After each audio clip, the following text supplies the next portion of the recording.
নমস্কাৰ বন্ধুসকল, মই আপোনালোক সকলোকে মোৰ চেনেললৈ স্বাগতম জনাইছোঁ। বন্ধুসকল, মোৰ নাম গোবিন্দ ৰাজখোৱা, মই বাস্তু এক্সপাৰ্ট নিউমেৰলজিষ্ট। বন্ধুসকল, আপোনালোকৰ সুবিধাৰ্থে মই চেনেলটোত বাস্তুৰ সম্পৰ্কে, সংখ্যাতত্বৰ সম্পৰ্কে, জ্যোতিষৰ সম্পৰ্কে, তাৰ লগতে তন্ত্ৰৰ বিভিন্ন প্ৰয়োগৰ ভিডিঅ'সমূহ ইয়াত আপলোড কৰি থাকোঁ। গতিকে যদিহে আপোনালোকৰ মোৰ চেনেলৰ ভিডিঅ'সমূহ চাই ভাল লাগে, অনুগ্ৰহ কৰি মোৰ চেনেলটো ছাবস্ক্ৰাইব কৰিব, ভিডিঅ'সমূহ লাইক কৰিব, কমেণ্ট কৰিব আৰু যিমান পাৰে শ্বেয়াৰ কৰিব। বন্ধুসকল, আজি মই আপোনালোকৰ লগত এটা সমস্যাৰ সম্পৰ্কে আলোচনা কৰিবলৈ আগবাঢ়িছোঁ। বন্ধুসকল, যিটো সমস্যাৰ সম্পৰ্কে মই আলোচনা কৰিবলৈ আগবাঢ়িছোঁ, এই সমস্যাটো হৈছে এটা জটিল সমস্যা। বন্ধুসকল, কেতিয়াবা কোনো মহিলাৰ বন্ধ্যাত্বৰ সমস্যা হয়, অৰ্থাৎ তেওঁলোকৰ সন্তান জন্ম নহয়। সন্তান জন্ম হোৱাৰ ক্ষেত্ৰত তেওঁলোকৰ সমস্যা হয়, অৰ্থাৎ তেওঁলোকৰ গৰ্ভধাৰণ হয় কিন্তু কিবা কাৰণে গৰ্ভ নষ্ট হৈ যায়। তেওঁলোকৰ সন্তান জন্ম হৈ মৃত্যুমুখত পৰে বা তেওঁলোকে বহু চেষ্টা কৰি গৰ্ভধাৰণ কৰিব নোৱাৰে। কিবা নহয় কিবা এটা কমপ্লিকেশ্যন তেওঁলোকৰ গৰ্ভধাৰণৰ ক্ষেত্ৰত হৈ থাকে। সেই ক্ষেত্ৰত তেওঁলোকে নিজৰ গৰ্ভধাৰণৰ কাৰণে কি উপায় কৰিব পাৰে? বন্ধুসকল, আজিৰ যুগত যদি কাৰোবাৰ গৰ্ভধাৰণৰ সমস্যা হয়, তেন্তে এডভান্স ট্ৰিটমেণ্টৰ ব্যৱস্থা আছে, বিভিন্ন ধৰণৰ ঔষধৰ ব্যৱস্থা আছে, IVFৰ দৰে উপায় আছে। বিভিন্ন ধৰণে আপোনালোকে গৰ্ভধাৰণ কৰিব পাৰে। কিন্তু যদি আপোনালোকৰ বিভিন্ন ট্ৰিটমেণ্ট কৰাৰ পিছতো, বিভিন্ন ধৰণৰ মেডিচিন খোৱাৰ পিছতো এই সমস্যাৰ সমাধান নহয়, তেন্তে আপোনালোকে কি উপায় কৰিব লাগে সেই বিষয়ে মই ক'বলৈ আগবাঢ়িছোঁ। বন্ধুসকল, কেতিয়াবা এই সমস্যা আমি বিভিন্ন ঔষধ সেৱন কৰি ট্ৰিটমেণ্ট কৰি ভাল কৰিব নোৱাৰোঁ, কিন্তু এটা সাধাৰণ প্ৰাৰ্থনাই কিন্তু আপোনাৰ 2-4জন ভকতৰ আশীৰ্বাদত, ঈশ্বৰৰ এক বিন্দু কৃপাত আমাৰ এই গোটেই সমস্যা কিন্তু একেবাৰতে শেষ হৈ যায়। অৰ্থাৎ আমি যদি 1% দৈবিক কৃপা লাভ কৰিব পাৰোঁ, তেন্তে আমাৰ বিভিন্ন সমস্যা এক পলৰ ভিতৰতে সমাধান হৈ যায়। যদি আমাৰ এই ধৰণৰ সমস্যা হয়, তেন্তে আমি এই ক্ষেত্ৰত এটা অত্যন্ত শক্তিশালী বৈদিক মন্ত্ৰ ব্যৱহাৰ কৰিব পাৰোঁ। বন্ধুসকল, মই আজি আপোনালোকক গৰ্ভধাৰণৰ এক মন্ত্ৰ সম্পৰ্কে ক'বলৈ আগবাঢ়িছোঁ।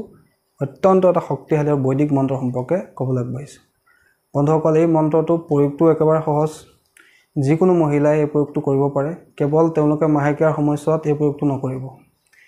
এই মন্ত্ৰটো বৈদিক মন্ত্ৰ, গতিকে আপোনালোকে ৰাতিপুৱাৰ সময়ত ভালকৈ গা পা ধুই পৰিষ্কাৰ কাপোৰ পিন্ধি নিজৰ পূজা স্থানত বা পবিত্ৰ স্থানত বহি লৈ আপোনালোকে এই প্ৰয়োগটো কৰিব পাৰে।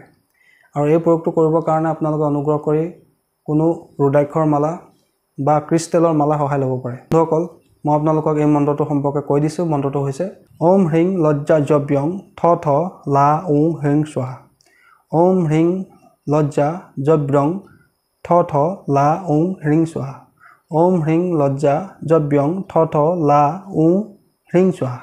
বন্ধুসকল, এই মন্ত্ৰটো আপোনালোকে কণ্টিনিউ 90 দিন, মাহেকীয়াৰ দিনকেইটাক বাদ দি আপোনালোকে হিচাপ কৰি 90 দিন এই প্ৰয়োগটো কৰিব। প্ৰত্যেক দিনে ৰুদ্ৰাক্ষৰ মালা এটা লৈ ল'ব, লৈ 108 বাৰ এই মন্ত্ৰটো জপ কৰিব ৰাতিপুৱাৰ সময়ত।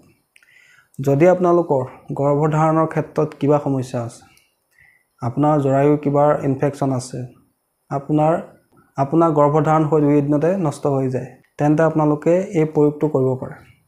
বন্ধুসকল, যদি আপোনালোকে বিভিন্ন ট্ৰিটমেণ্ট কৰি, ঔষধ সেৱন কৰি আপোনালোকে কোনো ৰিজাল্ট পোৱা নাই, তেন্তে আপোনালোকে এবাৰ ঐশ্বৰিক কৃপা দৃষ্টি লাভৰ কাৰণে এই প্ৰয়োগটো কৰি চাব পাৰে। বন্ধুসকল, এই প্ৰয়োগটো একেবাৰে এটা সহজ প্ৰয়োগ। যিকোনো বাৰৰ পৰা আপোনালোকে এই প্ৰয়োগটো ষ্টাৰ্ট কৰিব পাৰে, সোমবাৰ হ'লে বেছি ভাল। আৰু এই প্ৰয়োগটো কৰিবৰ কাৰণে আপোনালোকক ৰাতিপুৱাৰ সময়ত এই প্ৰয়োগটো কৰিলে অত্যন্ত ভাল।